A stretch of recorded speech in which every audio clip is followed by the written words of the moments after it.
Well, this Saturday will mark 20 years since that tragic and fateful day we know as 9/11, a time when the world seemed to stop. We continue to grieve that day. We grieve for all who've lost loved ones. We grieve for the first responders. And we may ask ourselves as Christians, what does it really tell us about how to serve, how to love, and how to care? What lessons really emerge from that day that are enduring? Not only lessons of pain and suffering, but lessons of hope.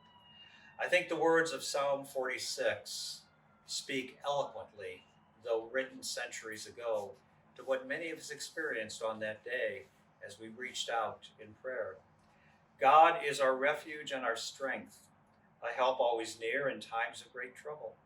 That's why we won't be afraid when the world falls apart, when the mountains crumble into the center of the sea, when its waters roar and rage, and when the mountains shake because of its surging waves.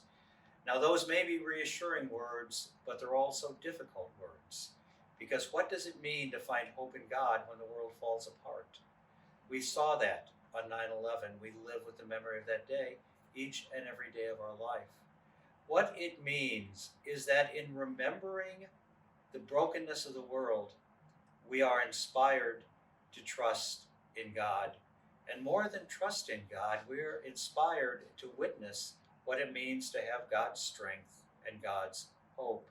So as we remember the tragic, horrific events of 9/11 this year, let us do so not in a way to forget the pain, but let us touch that pain in a real way that causes us to know that we have a specific mission in this world.